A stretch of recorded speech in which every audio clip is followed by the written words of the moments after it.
پر پڑے وہ مدینے سنے، ہم یہاں پر پڑے وہ مدینے سنے، ان کی اعلیٰ سماعت پہ لاکھوں سلام مصطفیٰ۔ الحمدللہ الحمدللہ رب العالمین، والعاقبۃ للمتقین، والصلاۃ والسلام علی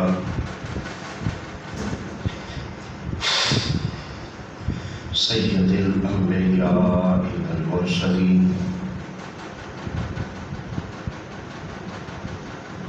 وعلى آلہ وصحبہ اجمعین، اما بعد، فاعوذ باللہ السمیع العلیم من الشیطان الرجیم، بسم اللہ الرحمن الرحیم،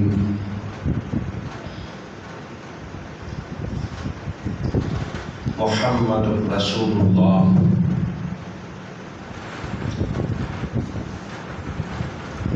والذین معه اشداء علی الکفار رحماء بینہم تراہم رکعا سجدا یبتغون فضلا من اللہ ورضوانا،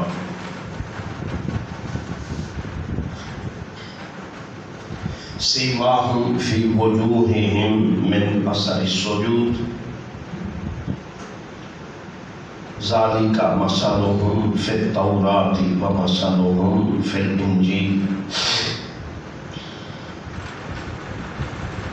کزرع اخرج شطأہ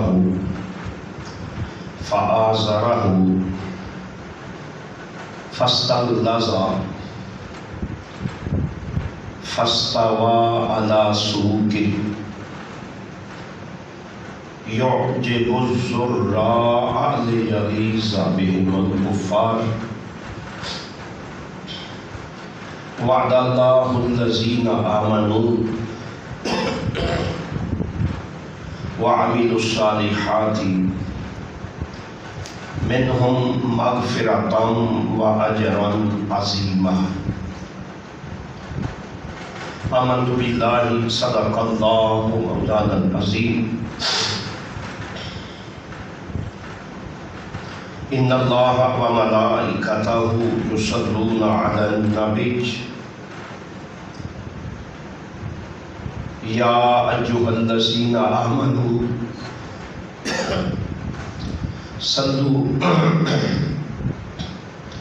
صلوا علیہ وسلموا تسلیما۔ اللہم صلی علی سیدنا و مولانا محمد وعلی آلہ و صحبہ وبارک وسلم۔ مولاي صل وسلم دائما ابدا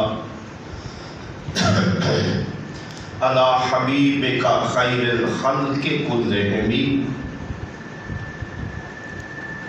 یا رب بالمصطفیٰ بلغ مقاصدنا واغفر لنا ما مضى یا واسع الکرم۔ مولاي صل وسلم دائما ابدا على حبیبک خیر الخلق كلهم۔ سنت مبارک چل اللہ پاک کی حمد و ثنا،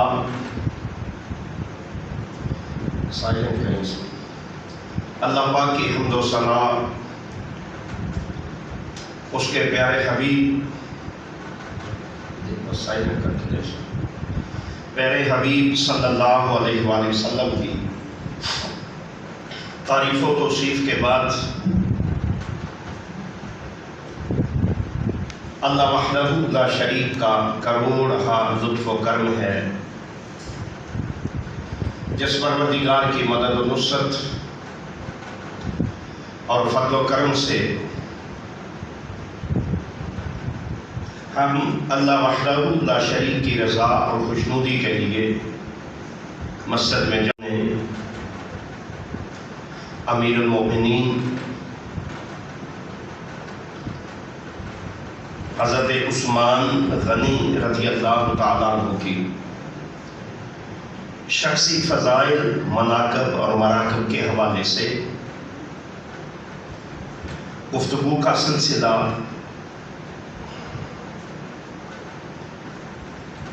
قائم ہوا۔ میں یہ سمجھتا ہوں کہ حضرت عثمان جیسی شخصیت، اس کے لیے ایک جمعہ تو کجا درجنوں خطبات جمعۃ المبارک ہوں، تو پھر بھی حضور صلی اللہ علیہ وآلہ وسلم کے مقرب محبوب داماد حضرت عثمان ذی النورین رضی اللہ تعالیٰ عنہ کی تعریف کے لیے یہ کم خطبات ہیں، پر چونکہ ترتیب ہوتی ہے، اس ترتیب کے حوالے سے حضرت عثمان غنی رضی اللہ تعالیٰ عنہ کی بارگاہ عالیہ میں ہدیہ عقیدت اور سلام پیش کیا۔ چونکہ پہلے سالوں کے خطبات میں حضرت عثمان رضی اللہ تعالیٰ عنہ کی شہادت بیان نہ ہو سکی، یہ میری زندگی کا دوسرا یا شاید تیسرا موقع ہو کہ حضرت عثمان غنی رضی اللہ تعالیٰ عنہ کی بارگاہ عالیہ میں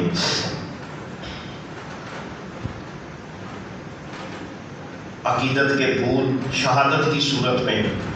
نچھاور کرنے کا موقع نصیب ہوا۔ میں نے اس کیا کہ حضرت عثمان غنی رضی اللہ تعالیٰ عنہ کے لیے یہی کافی ہے کہ قیامت تک وہ دو نوروں والی ہستی ذو النورین کے لقب سے تا قیام قیامت قائم اور دائم رہیں گے۔ تو آج پھر گلدستہ کریم آقا حضرت امیر المومنین مراد رسول حضرت عمر بن خطاب رضی اللہ تعالیٰ عنہ کی بارگاہ عالیہ میں ہدیہ عقیدت کا یہ دوسرا سلسلہ ہے۔ حضرت عمر کے شخصی اور انفرادی فضائل اور مناقب میں یہی بات کافی ہے کہ حضور صلی اللہ علیہ وآلہ وسلم کے سارے صحابہ میں حضرت عمر مرید رسول نہیں ہے بلکہ مراد رسول ہے، اور ایسی مراد رسول ہیں کہ پھر قیامت تک کے لیے اللہ نے حضرت عمر کو اپنے حبیب صلی اللہ علیہ وآلہ وسلم کی جس طرح اس جہان میں سنگت اور معیت عطا فرمائی تھی، بالکل اسی طرح حضرت عمر کے وصال مبارکہ اور شہادت مبارکہ کے بعد قیامت تک کے لیے میرے آقا صلی اللہ علیہ وآلہ وسلم کی سنگت اور معیت نصیب ہو گئی۔ اور پھر حضور صلی اللہ علیہ وآلہ وسلم کا ہر صحابی، خواہ اس کا تعلق گروہ صحابہ سے ہے یا حضور صلی اللہ علیہ وآلہ وسلم کے خاندان مبارکہ سے ہے، وہ ایک عظیم فضیلت کے مستحق ہیں اور عظیم شخصیات ہیں کہ ساری کائنات مل کر بھی صحابہ اکرام رضوان اللہ تعالیٰ علیہ مجمعین کا مقابلہ نہیں کر سکتی، اس لیے کہ اس میں حضرات صحابہ اور صحابیات کا مقام اور مرتبہ تو بعد کی بات ہے۔ صحابہ اکرام رضوان اللہ تعالیٰ علیہ مجمعین کے لیے یہی بات کافی ہے کہ وہ ہستیاں صحابی بنتی ہیں تو ذاتی عمل کی بنا پر نہیں، بلکہ حضور صلی اللہ علیہ وآلہ وسلم کی زیارت اور قربت کی بنا پر۔ لہذا اگر صحابہ اکرام کے حوالے سے اگر ہم کسی کمزور رائے کا سہارا لیتے ہیں تو یاد رکھنے والی بات ہے کہ وہ ڈائریکٹ حضور صلی اللہ علیہ وآلہ وسلم کی جماعت پر اعتراض نہیں ہے، بلکہ وہ ڈائریکٹلی اعتراض ہے اللہ اور اس کے رسول کی ذوات عالیہ پر، کہ پھر ان کا انتخاب کہ وہ اللہ جو حضور کی جماعت پر سلام بھیجتا ہے، جن کی سواریوں کا ذکر فرماتا ہے،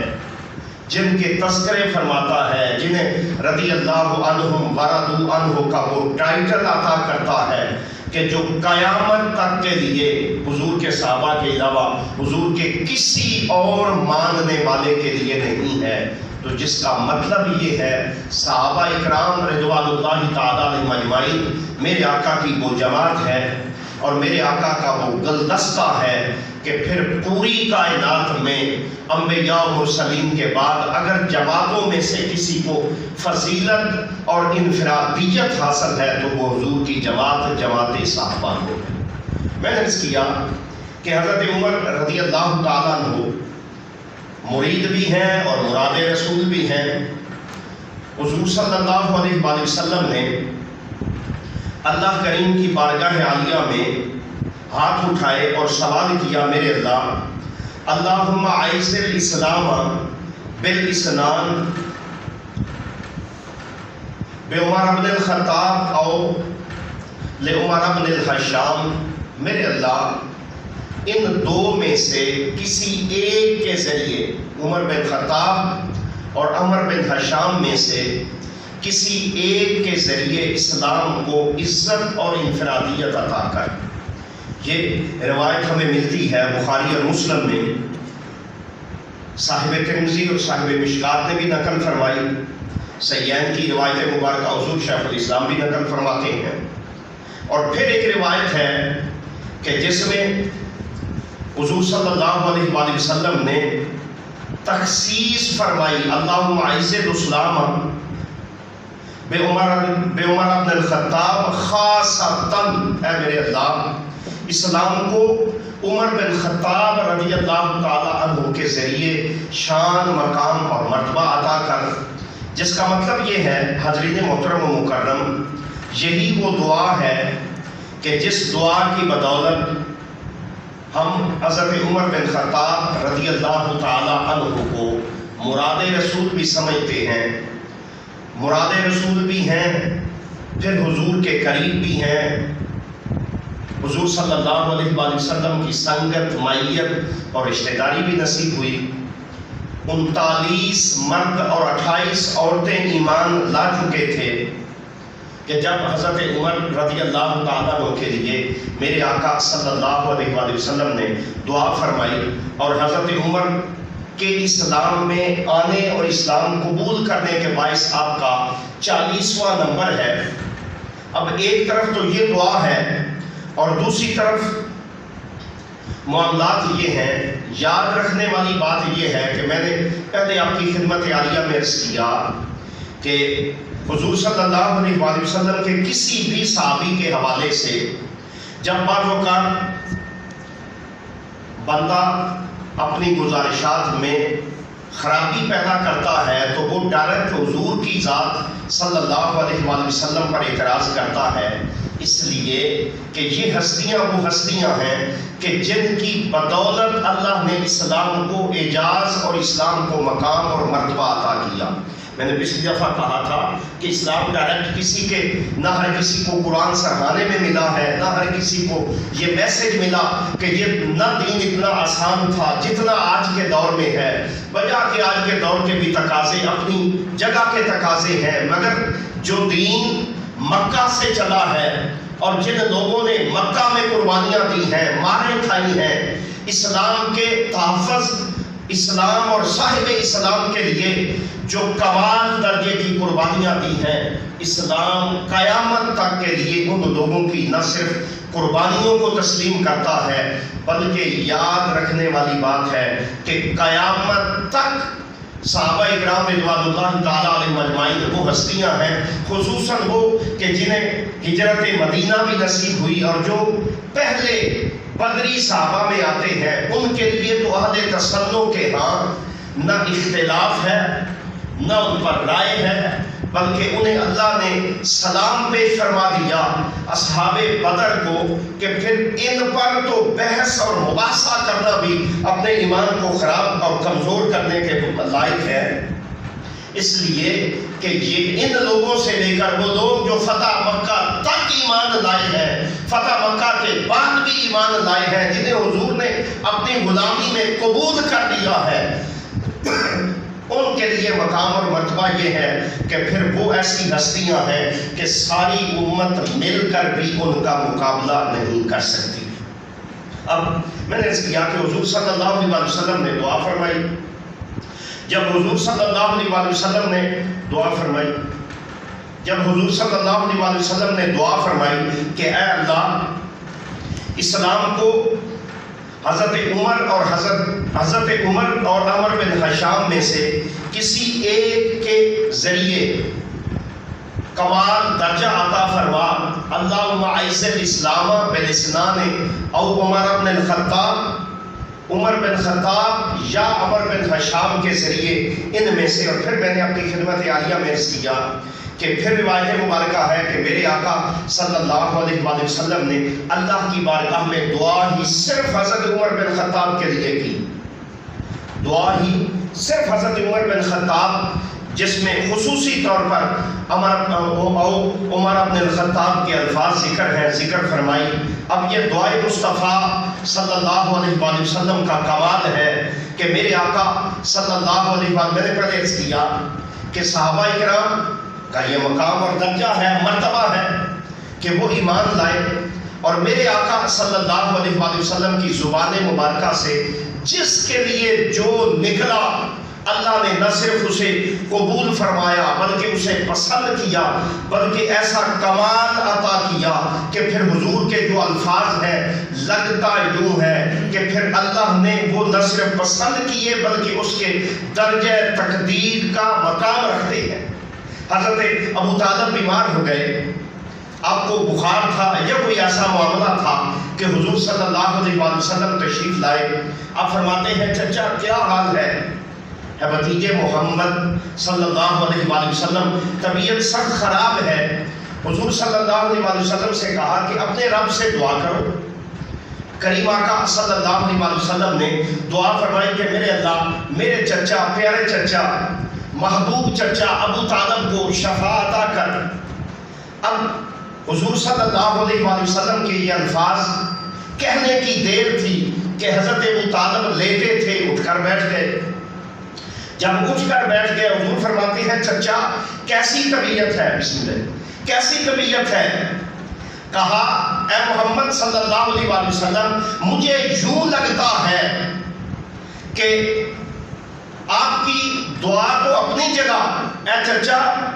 اے بھتیجے محمد صلی اللہ علیہ وآلہ وسلم مجھے یوں لگتا ہے ان ربک لا یعطیک، کہ تو جس اللہ کی عبادت کرتا ہے اور جس اللہ کی بندگی بلند کرتا ہے، میرے محبوب بھتیجے مجھے تو یوں لگتا ہے کہ وہ اللہ آپ کی بات کو نہ صرف سنتا ہے بلکہ جس طرح تو کہتا ہے تیرے اللہ تیری بات پر عمل کرتا۔ یہ حضور صلی اللہ علیہ وسلم کی دعا ہے۔ پھر آپ نے دعا فرمائی حضرت انس کے لیے، یا اللہ یہ انس میری بڑی خدمت کرتا ہے، اس خدمت کا صدقہ یہ ہے کہ اسے لمبی عمر عطا کر، اسے برکت دے، اس کے بعد بچے میں برکت دے، لمبی عمر عطا کر۔ حضرت انس رضی اللہ تعالیٰ عنہ فرماتے ہیں حضور کی دعا کا اثر یہ ہوا کہ میں 100 بندوں کو اپنی زندگی میں دفنا چکا ہوں، مگر ابھی بھی عمر مبارکہ کا عالم یہ ہے کہ حضرت انس لمبی ترین عمر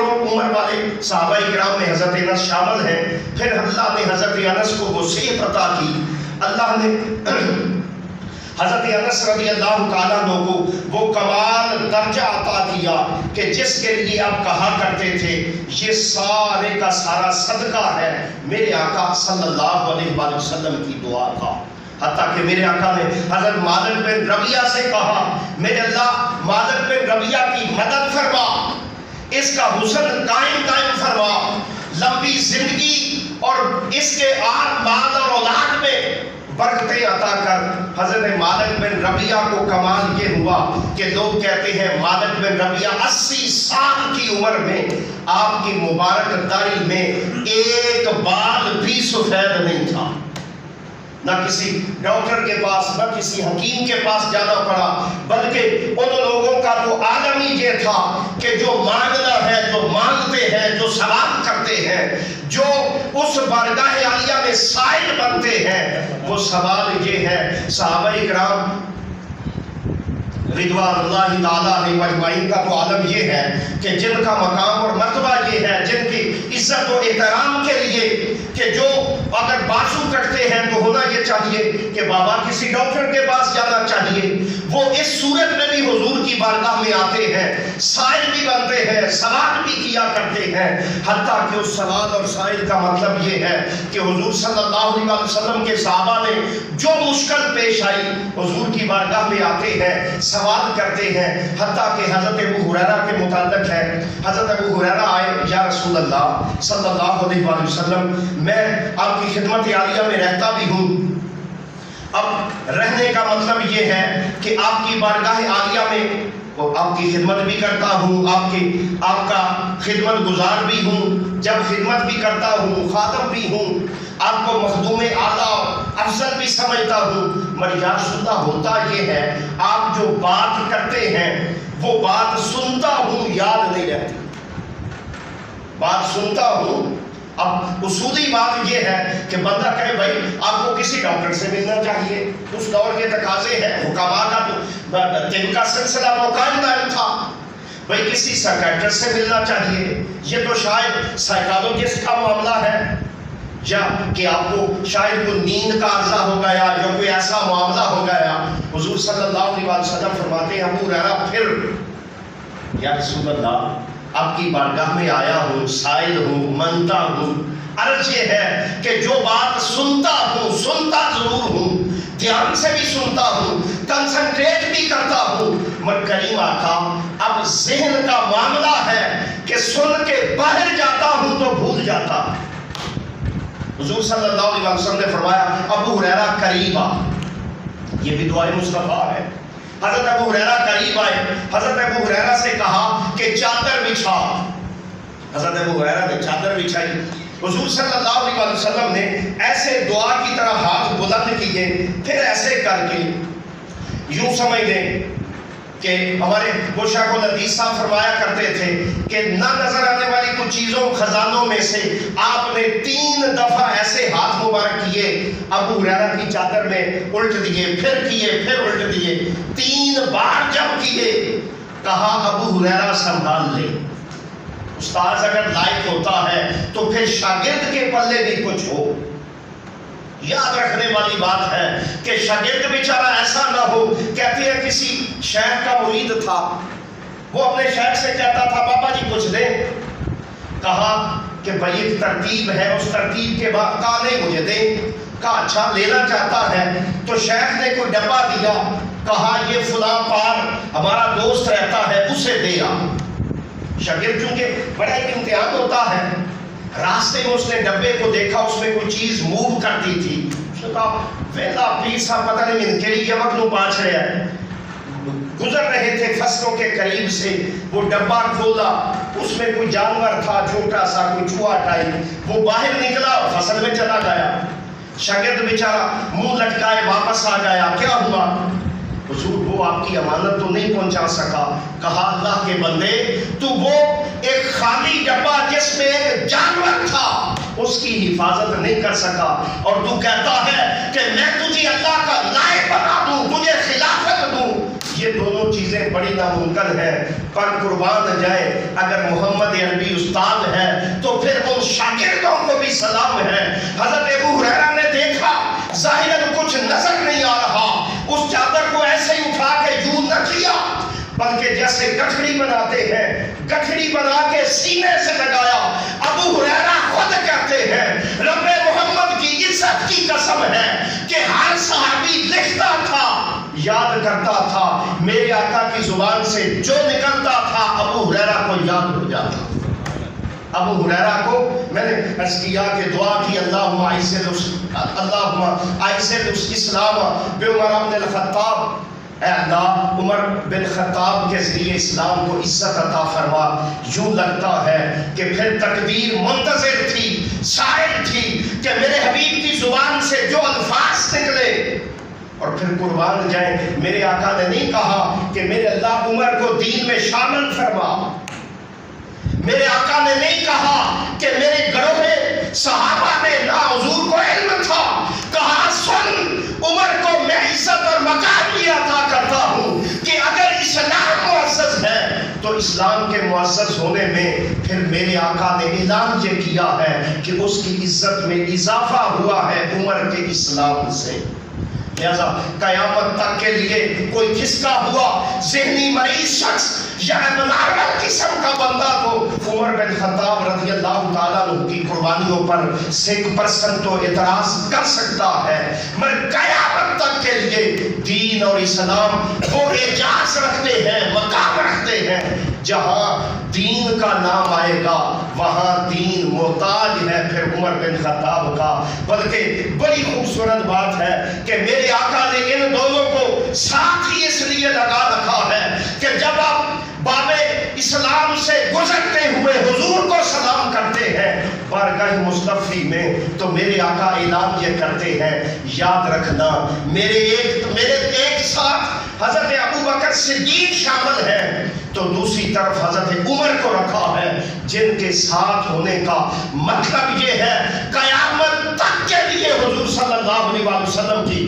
سنگت اور معیت حاصل ہو گئی، اور یہ درجہ حاصل ہو گیا، مقام حاصل ہو گیا کہ دین پھر حضور صلی اللہ علیہ وسلم یہی وجہ فرماتے ہیں، میں قیامت کے دن جب اپنی قبر سے اٹھوں گا ایک ہاتھ میں ابو بکر کا ہاتھ ہوگا، دوسرے ہاتھ میں عمر کا ہاتھ ہوگا، اور انہیں پکڑ کر میں اللہ کی بارگاہ میں خود پیش بھی ہوں گا، اور پیش ہونے کا مطلب یہ ہے کہ پھر ان کی سنگت اور معیت اس جہان میں بھی رہے گی، قبر میں بھی حاصل ہے، اور کل قیامت کے دن شیخین کا درجہ اور مقام اور مرتبہ حضور صلی اللہ علیہ وسلم کی سنگت اور معیت میں حاصل ہوگا۔ اب اگر آپ کو پہلے جو آنے والے ساتھی ہیں کہ میں نے اس کیا 39 مرد ایمان لا چکے تھے، ادھر وہ مکہ کے لوگ اکٹھے ہوئے کہ جسے ہم نے سمجھا تھا کہ حضور صلی اللہ علیہ وسلم تھوڑی سی کمزور سی، وہ تبلیغ کا درجہ ہے تو یہ آج نہیں تو کل ختم ہو جائے گا، مکہ میں یہ قائم ہی نہیں رہ سکتا، مگر اس سے جو پہلوتی اختیار کی تھی آج اس کا عالم یہ ہے کہ 39 لوگ اسلام لا چکے ہیں، جن میں حضرت حمزہ جیسے، حضرت ابوبکر جیسے، حضرت بلال اور حضرت عمار اور ایسی شخصیات بھی شامل ہیں کہ جو ایمان لا چکی ہیں، 28 خواتین ایمان لا چکی ہیں۔ اگر ہم نے اس سے کمزور رہے تو نقصان یہ ہوگا کہ یہ اسلام 39 کی جگہ 3900 سے بھی اوپر جائے گا۔ ابو جہل، ابو لہب اور اس کے سارے لوگ بیٹھے ہیں، کیا کیا جائے کہ یہ اسلام کا جو چراغ روشن ہے اس چراغ کو بجھا دیا جائے۔ ایک نے رائے دی کہ حضور صلی اللہ علیہ وسلم کو قید کر دو، وہ کہتے ہیں اللہ کے بندے اگر قید کر دیں گے حضور پھر بھی تبلیغ فرمائیں گے، اگر ملک بدل کر دیں گے جہاں بھیجیں گے وہاں تبلیغ ہوگی۔ اسی عالم میں ایک شخص وہاں ظاہر ہوا، اب میں اس کے اگر حلیے کو بیان کروں گا تو ہمارے کئی ساتھی وہ اعتراض کر دیتے ہیں، تو لہٰذا ایک بوڑھا آدمی جس کی سفید داڑھی تھی وہاں آیا، انہوں نے کہا جی آپ کون ہیں؟ اس نے کہا میں فلاں علاقے کا شیخ ہوں، آپ نہیں مجھے جانتے، تو میں بھی آپ کے مشورہ میں شامل ہوں۔ کہیں جی محمد صلی اللہ علیہ وسلم کے یہ جو دین کا معاملہ چلا ہے کیا کیا جائے؟ آسان سی بات ہے، اگر انہیں ملک بدر کریں گے، ملک بدری کا نقصان یہ ہوگا کہ وہ جہاں جائیں گے تبلیغ کریں گے، قید کریں گے، وہ جو قید رکھنے والے ہیں وہ مسلمان ہو جائیں گے۔ تو آسان حل یہ ہے میری نظر میں کہ محمد صلی اللہ علیہ وسلم کو قتل کر دیا جائے۔ کئی درجنوں کے اعتبار سے اس میں لوگ شامل تھے، جب لوگ شامل ہیں تو آج رائے تو بڑی اچھی ہے، پر مسئلہ یہ ہے کہ قتل کرے گا کون؟ اس وقت حضرت عمر رضی اللہ تعالیٰ عنہ جری بہادر جواں مرد اور پہلوان کے طور پر، یہ پہلوان میں اور آپ یوں نہیں کہ وہ کھانے والا، وہ ایسا شخص کہ حضرت عمر کا ایک سکہ بیٹھ چکا تھا، جواں مرد تھے، جرأت مند تھے۔ اس جرأت اور جواں مردی کا عالم یہ تھا کہ حضرت عمر رضی اللہ تعالیٰ عنہ بھی چونکہ پریشانی میں مبتلا تھے، جب پریشانی میں مبتلا تھے تو حضرت عمر نے کہا ٹھیک ہے، اگر آپ سمجھتے ہیں کہ محمد عربی صلی اللہ علیہ وآلہ وسلم کو قتل کر دیا جائے تو میں اس کے لیے تیار ہوں، اور میں اکیلا ہی تاجدار کائنات صلی اللہ علیہ وآلہ وسلم کا قلع کما کرنے اور آپ کی شہادت کے لیے ایک اکیلا عمر ہی کافی ہے۔ حضرت عمر رضی اللہ تعالیٰ عنہ ننگی تلوار لے کر چلے، انہوں نے 300 اونٹوں کا وعدہ کیا جو مکہ میں شاید سب سے بڑے نہ صحیح بڑے انعامات میں شامل تھا کہ عمر جب تو کامیاب لوٹے گا تو پھر تمہیں 300 اونٹ انعام کے طور پر دیے جائیں گے، مکہ کا تو پہلے ہی سردار ہے۔ حضرت عمر رضی اللہ تعالیٰ عنہ جب چلے تو راستے میں سخت غصے میں ہے، غصے کی کیفیت میں آپ کو ایک بندہ ملا، اس نے کہا عمر کہاں جا رہے ہو؟ کہا میں تو آج محمد عربی صلی اللہ علیہ وآلہ وسلم کو شہید کرنے کے لیے جا رہا ہوں۔ کہا عمر حضور کے پاس بعد میں جانا، پہلے اپنے گھر کی تو خبر لے۔ اچھا میرے گھر کو کیا ہوا ہے؟ کہا تمہاری بہن اور بہنوئی نہ صرف اسلام قبول کر چکے ہیں بلکہ حضور کی غلامی میں شامل ہو چکے ہیں۔ اچھا دوڑے دوڑے اپنی ہمشیرہ کے دروازے پر آئے، دستک دی۔ حضرت خباب اندر پڑھا رہے تھے، کہا باہر عمر ہے، ننگی تلوار کے ساتھ ہے۔ چونکہ ابھی اس میں ڈرنے کا معاملہ یہ تھا کہ دین ابھی چونکہ حضرت وہ زید بن ارقم کے گھر کی حد تک تھا، ابھی وہ بڑے لوگ حضرت حمزہ شامل تھے، مگر ایک بندہ مکہ کے سارے لوگوں کا مقابلہ تو نہیں کر سکتا۔ حضور صلی اللہ علیہ وسلم ابھی خاموشی کی حالت میں دعوت دیا کرتے تھے کہ جب حضرت خباب چھپ گئے، آپ کے بہنوئی بھی علیحدہ ہو گئے، آپ کی ہمشیرہ کہتی ہے میں دروازہ کھولتی ہوں، پریشانی کی بات نہیں ہے، اس میں نہ پریشان ہونے والا معاملہ ہے، آپ دروازے پر آئیں۔ آپ سے حضرت عمر کہتے ہیں کیا کر رہی تھی؟ حتیٰ کہ بعض ساتھی اور ایک آدھ روایت میں بھی ہے کہ آپ نے دروازے پر آواز بھی سنی تلاوت قرآن کی۔ کیا کر رہے تھے؟ کہا بھائی ہم تو وہ کر رہے تھے کہ جس کا ابھی آپ کو گمان نہیں ہے۔ حضرت عمر رضی اللہ تعالیٰ عنہ نے اپنی ہمشیرہ کے ساتھ لڑنا شروع کر دیا، مارنا شروع کر دیا، حتیٰ کہ جب آپ تھک گئے تو آپ کی ہمشیرہ کہتی ہے عمر خیال کر تو کسی اور سے نہیں لڑ رہا، اگر تو خطاب کا بیٹا ہے تو مجھے بھی یہ اعزاز حاصل ہے کہ تو ابن خطاب ہے تو میں دختر خطاب ہوں۔ یہ بات سننا تھی۔ اچھا بہنا اگر یہ بات ہے تو پھر ایسی بات ہے کہ پھر وہ جو نسخہ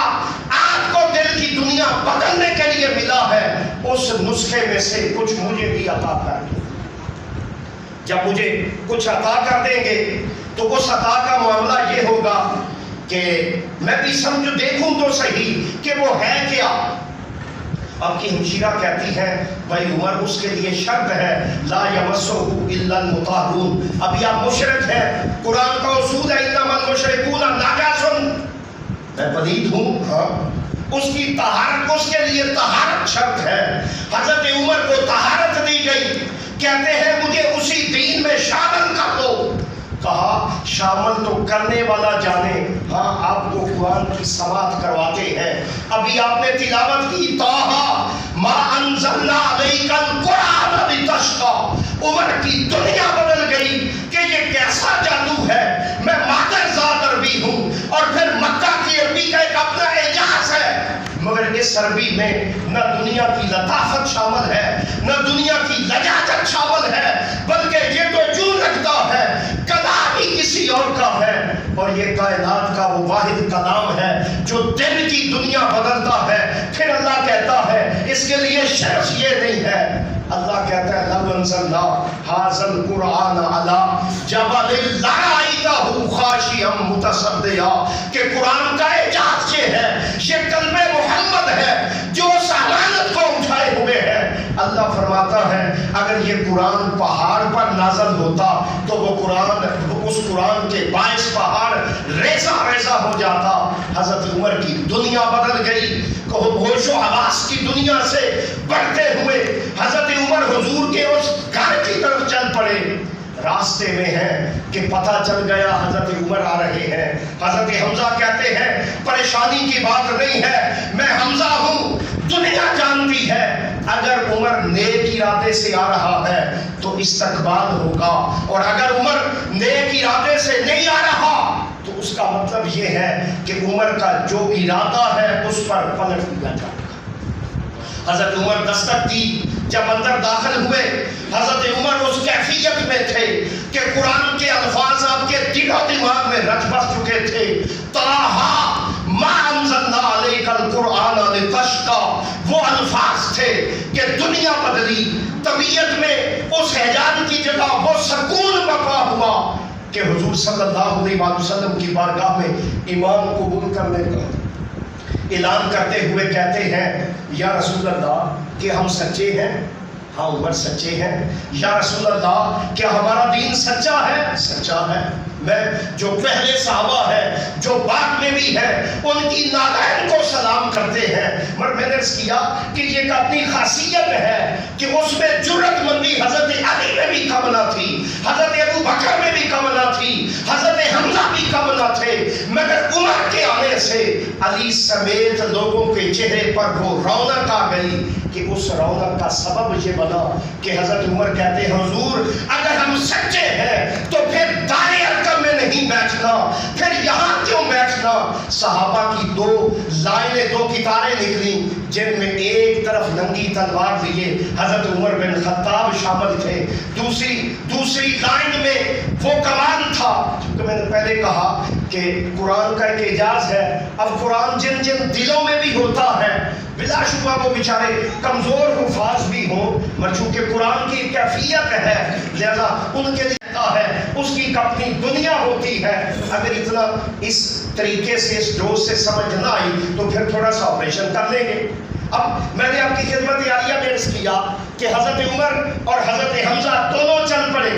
جب چلے حضرت عمر اعلان کرتے ہیں لوگوں جو چاہتا ہے کہ اس کی اولاد یتیم ہو جائے، جو چاہتا ہے کہ جس کی بیوی بیوہ ہو جائے، جو چاہتا ہے کہ مکہ میں آج اس کا سر قلم کر دیا جائے، اس کے لیے اعلان یہ ہے جس عمر کو سر اتارنے کو بھیجا تھا وہ عمر نہ صرف سر دے بیٹھا ہے بلکہ اعلان یہ کر دیا ہے کہ میرا اعلان یہ ہے میں ایسا غلام بنا ہوں۔ اس غلامی کا مطلب یہ ہے کہ پھر یہ پہلا موقع ہے کہ مکہ میں جہاں حضور صلی اللہ علیہ وسلم کو تبلیغ نہیں کرنے دی جاتی تھی، لوگ روکتے تھے، لڑائیاں کرتے تھے، دین آج اس مرحلے میں داخل ہو گیا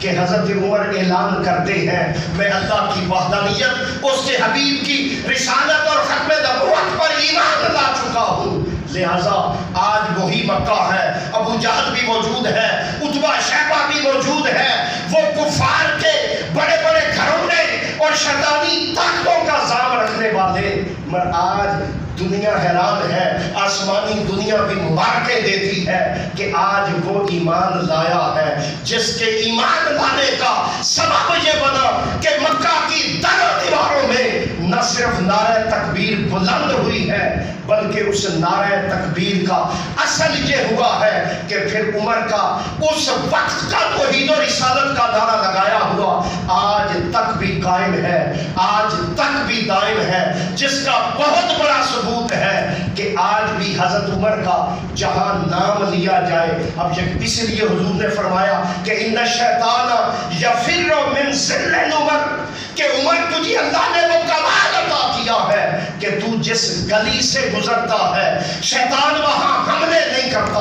بلکہ دوڑ جاتا ہے اور اعلان یہ کرتا ہے کہ میں اس گلی میں موو نہیں کر سکتا کہ یہاں عمر رہتا ہے۔ یہ کوئی شعر و شاعری، یہ حضور کے الفاظ ہیں کہ میرے آقا کا اعلان ہے عمر تجھے اللہ نے وہ کمال دیا، جرأت دی، جوان مردی دی، بہادری دی، وہ کمالات عطا کیے کہ جن سب کا اثر یہ ہے کہ حضرت عمر بن خطاب رضی اللہ تعالیٰ عنہ جو اعلان فرماتے ہیں کہ آج میں محمد علیہ السلام کی بارگاہ میں نہ صرف قبول ہوا ہوں بلکہ ایسا قبول ہوا ہوں کہ پھر میں نے پہلے عرض کیا آج اگر حضور کی بارگاہ میں اللہ کی طرف سے میرا اور آپ کا ایمان ہے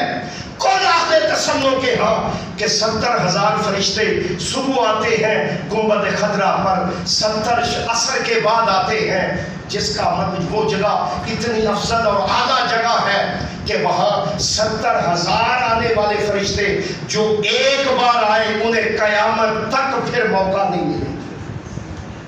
انہیں قیامت تک موقع نہیں ملے گا جس کا مطلب یہ ہے کیا فرشتے صرف حضور کو سلام کرتے ہیں کیا میرے اللہ کی جو تجلیات جو لوگ اور جو وہاں سلام پہنچتا ہے یاد رکھ لیں جن لوگوں کو سعادت حاصل ہوئی انہیں علم ہے بارگاہ مصطفی میں وہاں تینوں تک وہ جو سوراخ آتے ہیں جہاں یہ شرائط میں شامل ہے کہ گنبد خضرا پر جو کچھ ہے آج میرے اللہ کی جو تجلیات نازل ہوتی ہیں جو انوار آتی ہے جو درود و سلام کے سلسلے آتے ہیں وہ سارے جس طرح حضور کو حاصل ہوتے ہیں اسی حضور کا صدقہ ابو بکر و عمر کو بھی حاصل ہوتے ہیں میں حیران رہ گیا کہ میرے آقا اس حکمت پر وہ حکمت یہ ہے کہ جن لوگوں کو آج بھی پریشانی ہے جن لوگوں کی آج بھی چولیں ہلتی ہیں انہیں قیامت تک کے لیے گنبد خضرا کے سائے سے بھی روک دیا کہ آقا سے میرے رب کا اعلان یہ ہے اے تاجدار کائنات جس طرح عمر دنیا میں تیرا نگہبان اور تیرا سائل تھا تیری سیکورٹی پر معمول تھا دین کا محافظ تھا دین کے لیے تن من دھن نشاور کرنے والا تھا اسی طرح عمر کا اعجاز یہ ہے وہ قبر میں بھی شامل ہے کل قیامت کے دن بھی ہوگا جس کا مطلب یہ ہے کہ آج لوگوں کی اپنی بنائی ہوئی چیزیں ہیں اور اس سب سے بڑھ کر بڑی خوبصورت بات چونکہ وقت کا معاملہ ہے کہ حضرت عمر کے لیے ایک اور اعجاز ہے کہ حضرت عمر جس طرح حضرت حضور کے ہر صحابی حضرت ابو بکر کی اپنی انفرادیت حضرت عمر کی اپنی انفرادیت حضرت عثمان و علی کی اپنی انفرادیت بالکل اسی طرح حضرت عمر کے حصے میں یہ آیا کہ پھر اللہ اور اس کے رسول کو علم تھا کہ لوگ صحابہ و اہل بیت میں تفریق ڈالنا چاہتے ہیں قیامت تک کے لیے حضرت عمر کے ذمے یہ آ گیا کہ حضرت عمر آپ بھی یاد کر لیں پہلے بھی علم ہوگا کہ حضرت عمر کو ایک اعجاز یہ حاصل ہے کہ آپ حضرت علی کی شہزادی سے آپ کی شادی بھی ہے جس کا مطلب یہ ہے کہ عمر داماد مرتضیٰ بھی ہے یہ ساری لائنیں اس لیے رکھیں ایک طرف میرے آقا نے اپنے غلاموں کو اکٹھا کیا ایک طرف علی اور اولاد علی کو اکٹھا کر کے اعلان یہ کر دیا کہ اولاد علی بھی وہ کمال رکھتی ہے ان کو بھی وہ اعجاز حاصل ہے جو محبتیں صحابہ سے ہیں صحابہ کی محبتیں اولاد علی سے ہیں نہ اہل بیت کو صحابہ سے جدا کیا جا سکتا ہے نہ صحابہ کو اہل بیت سے جدا کیا جا سکتا ہے صحابہ بھی وہ لوگ ہیں جنہیں میرا اللہ سلام بھیجتا ہے جن کے لیے رضوان کے نعرے لگاتا ہے